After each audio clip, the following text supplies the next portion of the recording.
Ventures வழங்கும் லாபம் கமாடிட்டியில் ஜெயிக்கலாம் வாங்க. இன்றைய நிகழ்ச்சிக்கு நம் அரங்கத்திற்கு வந்திருப்பவர் கிரேட் வெஞ்சர்ஸ் நிறுவனத்தின் தலைவரான திரு ஹரிஹரன் அவர்கள். கமாடிட்டியில் ஜெயிப்பது எப்படி என்பது குறித்து நம்மிடையே விளக்கம் அளிக்க இருக்கிறார். நேர்களை நீங்கள் செய்ய வேண்டியவை டிவி ஸ்கிரீனில் பிளாஷ் ஆகிருக்க இந்த நம்பருக்கு டயல் செய்து உங்கள் கேள்விகளை கேட்கலாம். வாங்க நிகழ்ச்சிக்கு போகலாம். வணக்கம் சார். வணக்கம். Last week overall market movements எப்படி இருந்தது? தென் யூஎஸ்ல ஃபெட் மீட்டிங் வந்து ரிசல்ட் முடியும் போது எப்படி சார் இருந்தது மீட்டிங்? தென் அதை பொறுத்து மார்க்கெட் எப்படி இருந்தது? ஃபெட் மீட் அப்படிங்கிறது இந்த வாரம் புதன்கிழமை நேற்று முடிவடைஞ்சதுதான். முக்கியமாக சென்ற வாரம் யூஎஸ் அந்த இன்ட்ரெஸ்ட் ரேட் எஃப்ஓஎம்சி மீட்னால இன்ட்ரெஸ்ட் ரேட் ஹைக் இப்போதைக்கு பண்ணல, பட் செய்வோம் அப்படிங்கிற மாதிரி ஒரு செய்தி வெளியானது. ஆனால் அதை தொடர்ந்து என்னாச்சு, டாலர் மேலும் நல்லா ஸ்ட்ராங் ஆயிட்டு யூரோக்கு அகெயின்ஸ்டா டாலர் ரொம்ப ஸ்ட்ராங் ஆகும்போது ரொம்ப பவர்ஃபுல்லா இருக்கும் டாலர் எப்பவுமே. when compared to other currency எடுத்து ஆகும்போது யூரோக்கு against euro dollar is becoming more stronger அப்படின்னும் போது ரொம்ப ப்ராப்பர் ஸ்ட்ராங்கா இருக்கும்போது என்ன ஆகுது, கோல்டு இன்வெஸ்ட்மெண்ட்ஸ் குறைய ஆரம்பிச்சு டாலருக்கு போக ஆரம்பிச்சு. இது ஃபண்டமெண்டலாக வெளியான ஒரு செய்தி நமக்கு ஆஸ் யூஷுவல் சொல்லணும்னா. பட் டெக்னிக்கலா எடுத்து பார்த்தோம் அப்படின்னா $1220 அப்படிங்கிற பெரிய சப்போர்ட்டா இருந்துட்டு இருந்தது. பிரேக் ஆயிடுச்சுன்னா உடனடியே $8 இறங்கும்னு சொன்னோம். மார்க்கெட் இறங்கி $1212 சரியா வெள்ளிக்கிழமை அன்னைக்கு இறங்கிட்டு அகைன் 1216 முடிவடைஞ்சிருக்கு. பட் மொத்தமாக எடுத்து பார்த்தோம்னா கிட்டத்தட்ட ஒரு 2 வாரத்துல 1275 இருந்து 1212 அப்படிங்கிறது கிட்டத்தட்ட வந்து $63 சரிவு 2 வாரத்துல. சோ தேவையான சரிவை கொடுத்திருக்கு. அடுத்த சப்போர்ட் அப்படிங்கிற $1200 தான் அப்படிங்கிறதுனால அடுத்த ஓரிரு நாட்கள் மார்க்கெட் வந்து கொஞ்சம் பையிங் மார்க்கெட்டா இருக்கும் அப்படிங்கிற எக்ஸ்பெக்டேஷன். பை பண்ணி ட்ரேட் பண்றது better buy gold and silver. ஏன்னா மார்க்கெட் வந்து பாட்டம் லெவலுக்கு வந்திருக்கு. மேஜர்ஸ் அடுத்த மேஜர்ஸ் 1200 இன்னும் ஒரு $16 இறங்கணும். சோ அந்த அளவுக்கு மேஜர் சப்போர்ட் இருக்கும் போது இப்போ வந்து நம்ம ஷார்ட் போகலாம் அப்படின்னு நினைச்சா $75 இறங்கினது, $63 இறங்கின கமாடிட்டி ஒரு சின்ன ரீட்ரேஸ்மெண்ட் $20 அப் கொடுத்தா மாட்டுவீங்க. அதனால மோஸ்ட்லி இப்போ வந்து இன்ட்ராடேல பை போய் இன்னைக்கு நாளைக்கு பை போய் ட்ரேட் பண்றது பெட்டர் அப்படின்னு சொல்லுவேன் கோல்டு அண்ட் சில்வரை பொறுத்தவரை. அதுக்கு அடுத்து புதன்கிழமை இன்னைக்கு என்ன ஆகுதுங்கிற நாளைக்கு வெளியாகும் டேட்டா, நாளைக்கு எப்படி மூவ்மெண்ட்ஸ் இருக்குன்ற பார்த்து புதன்கிழமை அன்னைக்கு டிஸ்கஸ் பண்ணலாம். தொடர்ந்து பேசலாம் சார். பெங்களூர்ல இருந்து ஒரு நேர்ல இருக்காங்க. வணக்கம் விஜயகுமார். வணக்கம் மேடம், கார்டு பேசுறீங்க. விஜயகுமார் சத்தமா பேசுங்க, கேள்வி என்னன்னு தெளிவா கேளுங்க சார். வணக்கம் சார். வணக்கம் சார். இப்ப எனக்கு என்ன டவுட் அப்படின்னா, இப்ப அந்த ஜாப்லெஸ் டேட்டான்னு வருது, நான் ஃபார்ம் டேட்டான்னு வருது, ஹவுசிங் டேட்டான்னு வருது, அப்புறம் க்ரூட் இன்வென்ட்ரிஸ் வருது, நேச்சுரல் கேஸ் இன்வென்ட்ரிஸ் வருது. சோ இது எல்லாமே குளோபலுக்கா உண்டானதுங்களா இல்ல ஒன்லி ஃபார் யூஎஸ் மார்க்கெட்டுங்களா? அப்படி யூஎஸ் மார்க்கெட்டா இருந்தா எதுக்காக நாம வந்து அதோட ஆக்டிவிட்டிஸ்ல மட்டும் ஏற்ற இறக்கங்கள் வருது, அதுக்காக நாம எப்படி ட்ரேட் பண்ண முடியும்? கொஞ்சம் விளக்கமா சொல்ல முடியுங்களா? அதாவது நீங்க சொல்லக்கூடிய டேட்டாஸ்ல நீங்க சொன்னதுல முக்காவாசி டேட்டாஸ் வந்து யூஎஸ் மார்க்கெட்டுக்காக மட்டும் வருது. அதாவது யூஎஸோட ஹோம் சேல்ஸ் டேட்டா, ஒவ்வொரு யூரோப்போட ஹோம் சேல்ஸ் டேட்டா, ஹோம் சேல்ஸும் இருக்கு, சைனாவோட ஹோம் சேல்ஸும் இருக்கு, ஒவ்வொரு நாடோட ஹோம் சேல்ஸும் தனித்தனியா இருந்துட்டு இருக்கு. ஆனா மேஜரா வந்து நம்ம கவனிக்கிறது யூஎஸோட ஹோம் சேல்ஸ், யூஎஸோட மேனுஃபேக்சரிங் இண்டெக்ஸ், யூஎஸோட ஜாப்லெஸ் டைம் ரிப்போர்ட், இந்த மாதிரி விஷயங்கள் எல்லாமே அமெரிக்காவை சார்ந்த விஷயங்களை வச்சுதான் நம்ம ட்ரேட் பண்றது. அடுத்து நீங்க என்ன கேட்கறீங்க, அப்படி இருக்கும்போது ஏன் நம்ம யூஎஸ் பார்த்து பண்ணணும் எல்லா டேட்டாஸும் அப்படின்னு சொல்லிட்டு கேட்க வரீங்க. உலகம் முழுக்க இருக்கக்கூடிய பொதுவான டாலர் எதுன்னு பார்த்தா, கரன்சி எதுன்னு பார்த்தா யூஎஸ் டாலர் தான். ஏன் நம்ம யூரோ வச்சு ட்ரேட் பண்ணலாமே? ஒரு உதாரணத்துக்கு சைனால இருந்தோ இல்லைன்னா வந்து யூஎஸ்ல இருந்தோ இல்லைன்னா எங்கேயோ வெளிநாடுகள்ல இருந்து நீங்க இறக்குமதி செய்யறீங்க ஒரு பொருளை, இல்ல இங்க இருந்து ஏற்றுமதி செய்யறீங்க, நீங்க யூரோலயோ இல்ல ஜாப்பனீஸ் என்லயோ நான் பணம் கட்டுறேன் நீங்க சொன்னீங்கன்னா ட்ரேடே ஆகாது. ட்ரேட் ஆக ஏத்துக்க மாட்டாங்க. அவங்களும் யாரு வாங்குறாங்களோ யாரு விற்கிறாங்களோ அது ஏத்துக்க மாட்டாங்க. அதுக்காக பொதுவான கரன்சியா டாலரா எடுத்துட்டு வந்து 1965 நிர்ணயிச்சதுனால அதுவே வந்து மேஜர் கரன்சியா ட்ரேட் ஆயிட்டு இருக்கு. இப்ப நம்ம சமீபம் ஒரு 2 வருடம் முன்னாடி எடுத்து பார்த்தோம்னா மிடில் ஈஸ்ட்ல, அதாவது ஈராக், இஸ்ரேல் இந்த பக்கம் எடுத்து பார்த்தோம்னா அவங்க வந்து நாங்க க்ரூட் ஆயில் ட்ரேட் வந்து நாங்க எங்களோட ஓன் கரன்சியில பண்றோம், டாலர்ல செய்ய மாட்டோம் அப்படின்னு சொன்னதுனால அவங்க க்ரூட் ஆயில் அவங்க கிட்ட இருந்து வெளியாகக்கூடிய க்ரூட் ஆயில் யாரும் பை பண்ணக்கூடாது அப்படிங்கிற மாதிரிலாம் யூஎஸ் ஒரு விதி விதிச்சது. சோ அந்த அளவுக்கு நம்ம எல்லா நாடுகளும் தெரிஞ்சு வச்சுக்காம யூஎஸ் பவர்ஃபுல் கண்ட்ரி ஆக்குனதுனால நீங்க கேட்டது அதுதான் பதில். சோ அதனாலதான் வந்து நம்ம யூஎஸோட ஹோம் சேல்ஸ், யூஎஸ் எக்கானமி எப்படி இருக்கு, குளோபல் எக்கானமின்னு ட்ரீட் பண்ணும்போது ஃபர்ஸ்ட் யூஎஸ் எக்கானமி தான் எடுத்து பேசும். அதனால யூஎஸ் டேட்டாஸ் தான் நம்ம ஃபர்ஸ்ட் கவனிக்க வேண்டியதா இருக்கு. மேலும் பேசும் சார். ஈரோட்ல இருந்து நெக்ஸ்ட் காலர் லைன்ல இருக்காங்க. வணக்கம் கார்த்திக். ஹலோ வணக்கம் சார். சொல்லுங்க கார்த்திக், உங்க கேள்வி என்னன்னு கேளுங்க. ஹலோ வணக்கம் சார், நான் மதுரையிலிருந்து பேசுறேன் சார். வணக்கம், சொல்லுங்க சார். நான் கிரேட் ட்ரெயின் தான் சார். சரிங்க. ஒரு 20,000 இன்வெஸ்ட் பண்ணேன் சார். என்னங்க? 20,000 இன்வெஸ்ட் பண்ணேன் சார் நான். ஓகே. உங்களோட அளவுகள் மட்டும் தான் சார் பார்த்து பண்ணுவேன். இன்னைக்கு ஒரு 1.5 லட்சம் கிட்ட ப்ராஃபிட்ல இருக்கேன் சார். 20,000 வச்சு ஆரம்பிச்சு 1.5 லட்சம் ப்ராஃபிட் இருக்கா? ஆமா சார், ரொம்ப நன்றி சார். பெரிய விஷயமா இருக்கு. எந்த கமாடிட்டில ட்ரேட் பண்ணீங்க? நான் காப்பர் குருளைன் மட்டும் தான் சொல்லுங்க. Very good. வெறும் லெவல்ஸ் மட்டும் பார்த்து பண்றீங்க. ஆமா சார், ரொம்ப நன்றி சார். அதே மாதிரி ஸ்டாக் மார்க்கெட் கொண்டு வரதா கேள்விப்பட்டேன் சார். எவ்வளவு சீக்கிரம் கொண்டு வர முடியும் அவ்வளவு சீக்கிரம் கொண்டு வரேன் சார்.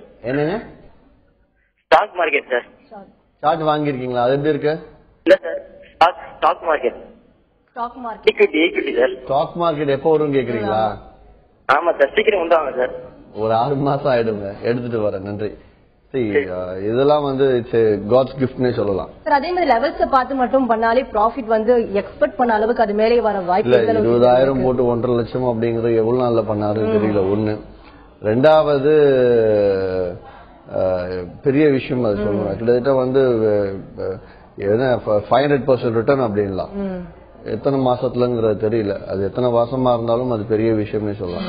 ஆனால் அது சரியான முறையா அப்படின்னு என்ன கேட்டா, ஒரு பக்கம் சந்தோஷமா இருந்தாலும் இன்னொரு பக்கம் அந்த அளவுக்கு லாபத்தை எதிர்பார்க்காதீங்கன்னு தான் சொல்ல வருவேன். ஓகே, இது வரைக்கும் கொடுத்துச்சு, இதுக்கு மேல பண்ணும்போது நிதானமா ட்ரேட் பண்ணி அந்த லாபத்தை எடுக்கிறது நல்லதே தவிர மேற்கொண்டு 1.5 லட்சம் வேணும் 2 லட்சம் வேணும் ட்ரை பண்ணும்போது தான் நமக்கு பிரச்சனை வரும். சோ இது வரைக்கும் எப்படி ட்ரேட் பண்ணீங்களோ அதே மாதிரி நீங்க ஃபர்தரா ட்ரேட் பண்ணுங்க. கார்த்திக், நன்றி. மேலும் பேசுவோம் சார். நெக்ஸ்ட் காலர் லைன்ல இருக்காங்க. வணக்கம் குமார். வணக்கம். சொல்லுங்க குமார், உங்க சந்தேகங்கள் என்னன்னு கேளுங்க. வணக்கம், சொல்லுங்க. வணக்கம் சார். வணக்கம் சார். வணக்கம் சார். சார், உங்க கிளைண்ட் தான் நானு. சரிங்க. சில்வர் வந்து 40,600க்கு பை பண்ணிருக்கேன். எப்படி சார் இன்னைக்கு ஏறுமா? ஏன்னா இது வெள்ளிக்கிழமை நைட் ரொம்ப இறங்கிடுச்சு. இல்ல, அதாவது நீங்க அதை ஹோல்ட் பண்ணலாமான்னு கேட்டீங்கன்னா இன்னைக்கு நாளைக்கு நம்ம ஹோல்ட் பண்ணி வெயிட் பண்ணலாம்.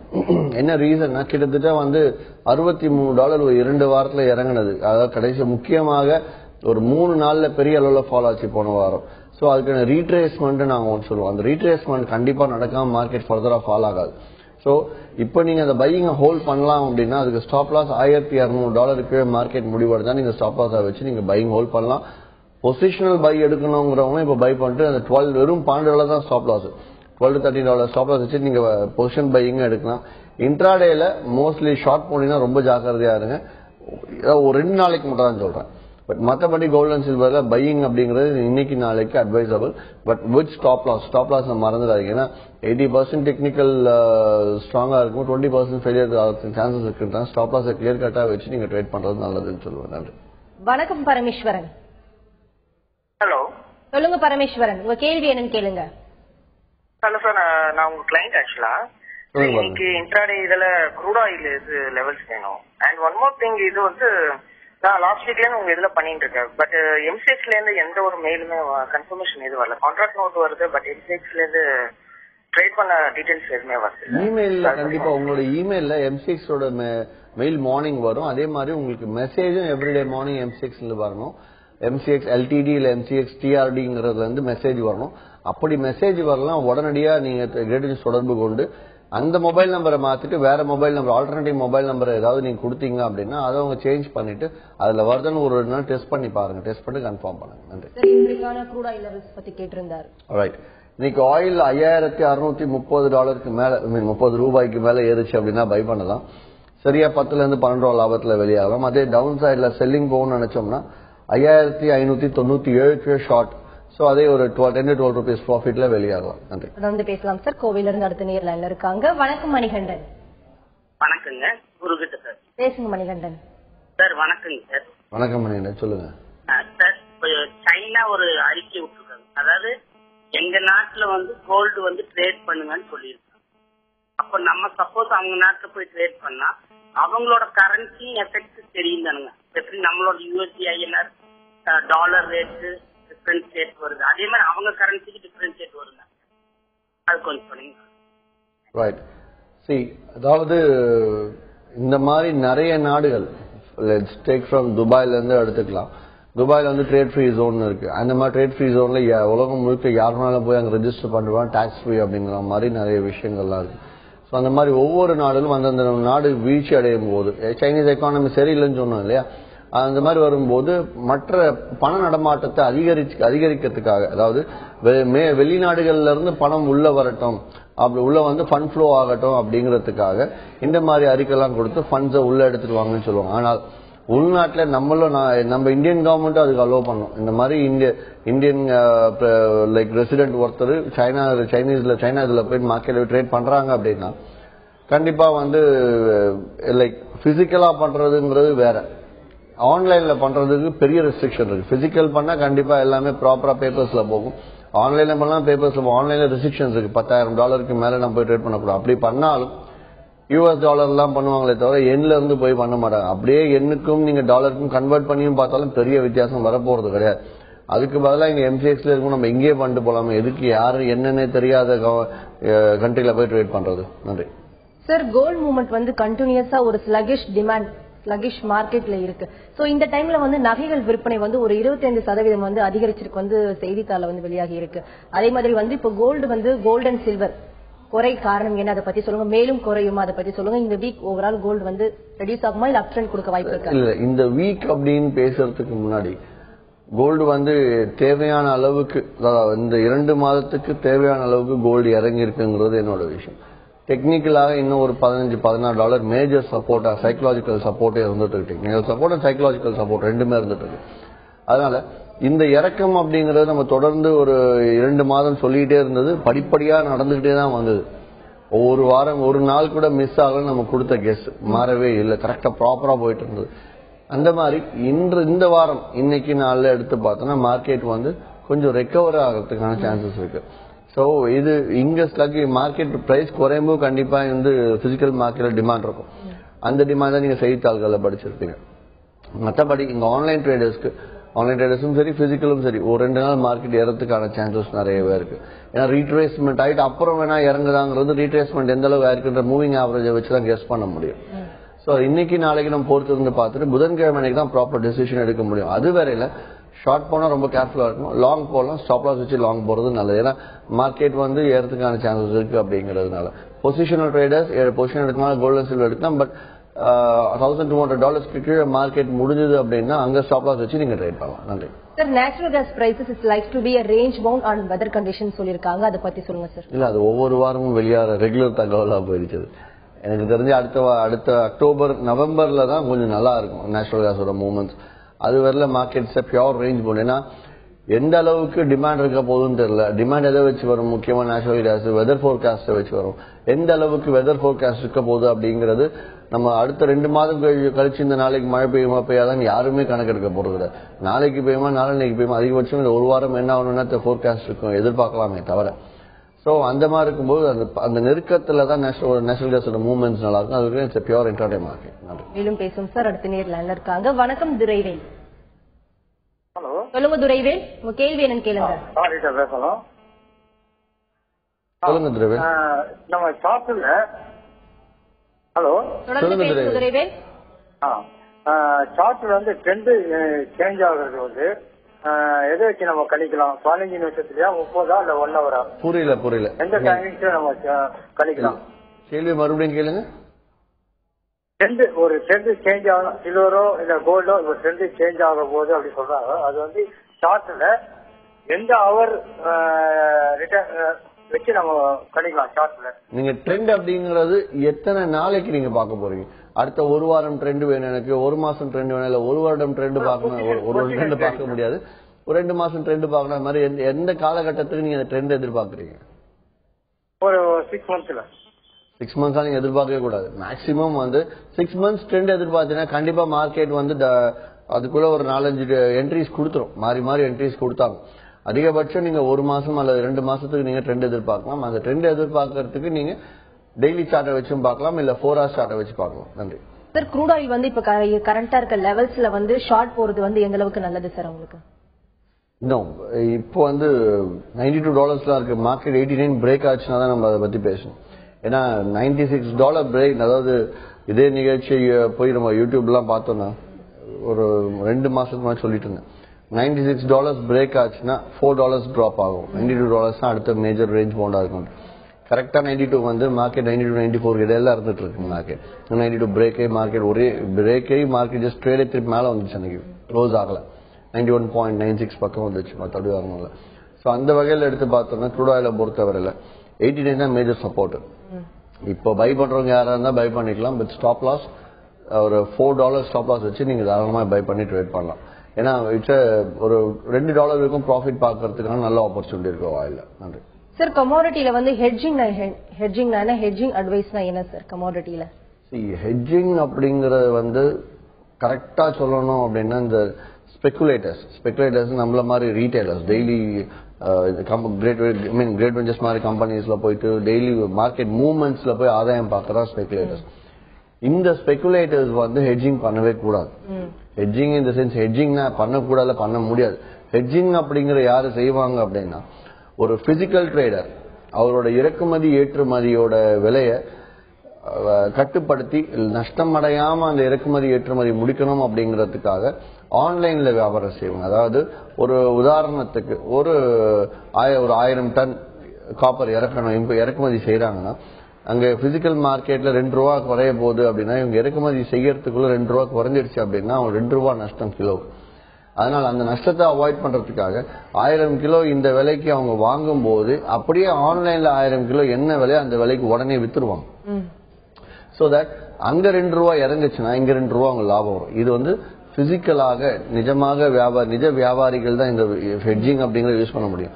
ஆனால் ஹெட்ஜிங்கிற வார்த்தைக்கு தவறான அர்த்தத்தோட நம்மள மாதிரி ட்ரேடர்ஸ் எல்லாம் இருந்துட்டு இருக்காங்க, லைக் ஸ்பெகுலேட்டர்ஸ் எல்லாம். அது மோஸ்ட்லி இப்ப எல்லாம் மாத்திட்டு வரோம். பட் தமிழ்நாட்டுல மட்டும்தான் அது புரிஞ்சிட்டு இருக்காங்க ஒழுங்கா. மற்ற நாடுகள்லாம் மற்ற ஸ்டேட்ஸ்ல மாநிலங்கள்லாம் அதை யாரும் சரியா இன்னமும் புரிஞ்சுக்கல. ஏன்னா நிறைய நான் சொல்லிட்டேன் அதை பத்தி. நம்ம பண்றதுங்கிற இந்த கான்ட்ராக்ட்ல போய் மார்க்கெட் இறங்க போது அடுத்த கான்ட்ராக்ட்ல போய் சேல் பண்றது அப்படிங்கிறது அதுக்கு பேர் வந்து ஆர்பிட்ரேஜ் சொல்லுவோம். It is not a hedging. மேலும் பேசும் சார். நெக்ஸ்ட் காலர்ல இருக்காங்க. வணக்கம் பாவி ஒலி. ஹலோ சொல்லுங்க பாவி ஒலி, உங்க கேள்வி என்னன்னு கேளுங்க. சார் கிட்ட பேசணும். பேசுங்கம்மா. வணக்கம், சொல்லுங்க. கோல்டு வாங்குறது சேஃபா இல்ல கமாடிட்டில ஃபியூச்சர்ல கோல்டு வாங்குறது இப்ப சேஃபா சார்? கோல்டு முடிஞ்சு 1 வருஷம் மேல ஆச்சுங்க. அது பெரிய பிரச்சனை எல்லாம் முடிஞ்சது. கடைசி இப்போ கோல்ட பத்தி கேக்குறீங்க. சரி, பிசிக்கலா வாங்கலாமா இல்லன்னா ஆன்லைன்ல ட்ரேட் பண்ணலாமா நீங்க கேக்குறீங்க. பிசிக்கலா வாங்கணும் அப்படின்னா தாராளமா பிசிக்கலா வாங்கிக்கோங்க. பிசிக்கலா வாங்குறது ஆபரண தங்கமா வாங்காம காயின்ஸாவோ இல்ல சின்ன பிஸ்கெட்ஸாவோ வாங்கி வைக்கிறது நல்லதுன்னு சொல்லுவேன். அதே சமயம் கமாடிட்டிஸ்ல ட்ரேடிங், கமாடிட்டியில வந்து முழு பணத்தை போடாம வெறும் 5% போட்டு இது வியாபாரம். இது வந்து ஒரு விலை ஏற்றம் இறக்கத்துல நீங்க ஆதாயம் பார்க்கறது தான் இங்க கமாடிட்டி ஆன்லைன் ட்ரேடிங்ல பண்றது, MCX எல்லாம் பண்றது. வேற அது வந்து இன்வெஸ்ட்மெண்ட். தங்கத்தை இன்னைக்கு இன்வெஸ்ட் பண்ணிட்டு மார்க்கெட் இறங்கினாலும் ஏறினாலும் கவலைப்படாம எப்ப உங்களுக்கு தேவையோ நல்ல விலை வருதோ அப்ப நீங்க விற்கலாம்ங்கிறதுக்காக வருது. அது இன்வெஸ்ட்மெண்ட், அது முதலீடு, இது வியாபாரம். ரெண்டுத்துக்கும் டிஃபரன்ஸ் இருக்கு. நன்றி சார். M6 காப்பர் வந்து பிரேக் அவுட் லெவல் CNET 434 சொல்லிருக்காங்க. இப்போ கரெக்டான லெவல் CNET காப்பருக்கு ட்ரெண்ட் என்னவா இருக்கு? காப்பர் பெரிய மார்க்கெட் திடீர்னு 420 பிரேக்கே 418 எல்லாம் போச்சுன்னாங்க. பட் மார்க்கெட் பெரிய ஃபாலே கிடையாது. பேஸ் மெட்டல்ஸ்லாம் சட்டுன்னு ஒரு சைனீஸ் எக்கானமில பெட்டர் நிறைய விஷயங்கள் பண்ணிட்டு இருக்காங்க சைனால. லைக் எக்கானமி இம்ப்ரூவ் சடனா இம்ப்ரூவ் ஆச்சு. இல்லைன்னா இன்னொரு பக்கம் யூஎஸ் எக்கானமி டெவலப் ஆயிட்டு இருக்கு. யூஎஸ் எக்கானமி டெவலப் ஆகுது அப்படின்னா யூஎஸ்ஐ சார்ந்த மற்ற நாடுகளும் ஸ்லோவா அதுக்கான ஆர்டர்ஸ் எல்லாம் கிடைக்கும். ஸோ அவங்களும் அதுக்கு டிமாண்டை கிரியேட் பண்ணுவாங்க பேஸ் மெட்டல்ஸ். அப்போ ஏறதுக்கான வாய்ப்பு இருக்கு. அதனால இப்போதைக்கு இன்ட்ராடே மார்க்கெட்ல கெஸ் பண்ணி ஏதோ சரியான தகவல் கிடைக்கிற வரைக்கும் இன்ட்ராடே மார்க்கெட்ல போறது நல்லதுங்கிற வகையில இன்னைக்கு காப்பர் எடுத்தோம்னா 421 ரூபா 50 காசுக்கு மேல போச்சுன்னா பையிங். சரியா வந்து 80 பைசா லாபத்துல வெளியாகலாம். அதே வந்து 419 ரூபாய் 25 காசு கீழே போச்சுன்னா செல்லிங். அதுலயும் 80 பைசா லாபத்துல வெளியாகலாம். நன்றி. தொடர்ந்து பேசும் சார். திருப்பூர்ல நெக்ஸ்ட் காலர் லைன்ல இருக்காங்க. வணக்கம் ஆனந்த். ஹலோ சொல்லுங்க ஆனந்த், உங்க கேள்வி என்னன்னு கேளுங்க. ஹலோ வணக்கம் சார். வணக்கம், சொல்லுங்க சார். இன்னைக்கு நிக்கலோட பொசிஷன் கொஞ்சம் சொல்லுங்க சார். என்ன ஜிங்க் சில்வர் பொசிஷன்களா? சில்வர் இன்னைக்கு 40,300க்கு மேல போச்சுன்னா பையிங், 200 ரூபா லாபத்துல வெளியாகலாம். அதே டவுன் சைட்ல 39,800 கீழே இருந்துச்சுன்னா செல்லிங். ஒரு 200 to 250 ருபீஸ் ப்ராஃபிட்ல வெளியாகலாம். சார் அதே மாதிரி நிக்கல் பொசிஷன் பண்றவங்களுக்கு வந்து சொல்லுங்க சார், பை ஆர் செல் பண்ணலாமா இந்த டைம்ல? நிக்கல் இன்னைக்கு 1086 ரூபாய்க்கு மேல போச்சுன்னா பையிங், 2 ரூபா லாபம் கரெக்டா பார்த்து வெளியாகிறது நல்லது. அதே 1079 ரூபா 50 காசுக்கு போச்சுன்னா செல்லிங். அதுலயும் 2 ரூபாய் லாபத்துல வெளியாகிறது நல்லது. சார், இன்ட்ராடே ட்ரேடர்ஸ் வந்து அவங்க டெய்லி பண்ணக்கூடிய மிஸ்டேக்ஸ் அண்ட் வந்து என்ன விஷயங்கள் வந்து ஃபாலோ பண்ணணும் சார் அவங்க டெய்லி? அவங்க பண்ணக்கூடிய மிஸ்டேக்ஸ் என்ன அப்படின்னா, லாபம் அதிகமா எதிர்பார்த்து மேலும் மேலும் ட்ரேட் பண்றதால வரதான் நஷ்டமாகுது. பட் நிகழ்ச்சி பார்க்கக்கூடியவங்க யாரா இருந்தாலும் கமாடிட்டில சம்பாதிக்க முடியுமான்னு கேட்டா, ஃபார் எக்ஸாம்பிள் கிரேட் வெஞ்சர்ஸ் கிளைண்ட்ஸா இருக்காங்கன்னா, கிரேட் வெஞ்சர்ஸ்ல குறைஞ்சது ஒரு 60-65% வாடிக்கையாளர்கள் லாபம் எடுத்துட்டு இருக்காங்க கண்டினியூவா. So that's a good sign அப்படின்னு சொல்லலாம். பொதுவாக எடுத்து பேசணும் அப்படின்னா, நிகழ்ச்சி பார்த்து நஷ்டம் அடைஞ்சவங்க யாராவது, பாக்குறவங்க யாராவது நஷ்டம் அடைஞ்சிருந்தாலும் கமாடிட்டிஸ்ல சம்பாதிக்க முடியுமாங்கிட்ட கண்டிப்பா சம்பாதிக்க முடியும்னு சொல்லுவாங்க. அப்புறம் ஏன் சம்பாதிக்கல அப்படின்னு கேட்டோம்னா, தவறுகள் சொல்லுவாங்க. இந்த மாதிரி கொஞ்சம் பேர் தன் மேல தவறு சொல்லுவாங்க, கொஞ்சம் பேர் நிறுவனத்து மேல தவறு சொல்லுவாங்க, கொஞ்சம் பேர் மார்க்கெட் மேல தவறு சொல்லுவாங்க. தான் மேல தவறு சொல்றவங்க சீக்கிரமாவே சரி பண்ணிப்பாங்க. நிறுவனத்து மேல தவறு பண்றவங்க அவங்களே தவறு மாத்திக்கணும். அதே வந்து மார்க்கெட் மேல தவறு சொல்றவங்க கண்டிப்பா வந்து சம்பாதிக்கவே முடியாது. மார்க்கெட் மேல குறைய சொல்ல முடியாது. ஏன்னா இவங்க நஷ்டம் அடைகிற இடத்துல மற்றொருத்தர் லாபம் அடைகிறாங்கன்னா மார்க்கெட் இஸ் குட். இவங்க டெசிஷன் தான் முக்கியம். ரொம்ப சிம்பிள், பையா செல்லா எவ்வளவுதானே, அந்த டெசிஷன் எடுக்கிறது ரொம்ப ஈஸி. அது எல்லாருமே எடுத்துடுறாங்க. ஆனா லாபம் இவ்வளவு போதுன்னு வெளியாகிறது மட்டும் தான் மாத்தணும். நன்றி சார். இன்னைக்கு கமாடிட்டி வாணிபத்தில் இருக்கக்கூடிய பலவிதமான ஏற்றம் இறக்கம் குறித்து நிறைய விஷயங்கள் ஷேர் பண்ணி கேட்டீங்க. குறிப்பா நேரில் கேட்ட ஒவ்வொரு கேள்விக்கும் ரொம்ப பொறுமையா பதிலளிச்சீங்க. நன்றி சார். நன்றி, வணக்கம். கிரேட் வெஞ்சர்ஸ் வழங்கும் லாபம் கமாடிட்டியில் ஜெயிக்கலாமாக நிகழ்ச்சிக்கு இன்று நம் அரங்கத்திற்கு வந்திருப்பவர் கிரேட் வெஞ்சர்ஸ் நிறுவனத்தின் தலைவரான திரு ஹரிஹரன் அவர்கள். கமாடிட்டியில் ஜெயிப்பது எப்படி என்பது குறித்து அவர்கள் சொன்ன பலவிதமான தகவல்கள் உங்களுக்கு ரொம்பவே யூஸ்ஃபுல்லா இருந்திருக்கும். மீண்டும் சந்திப்போம். வணக்கம்.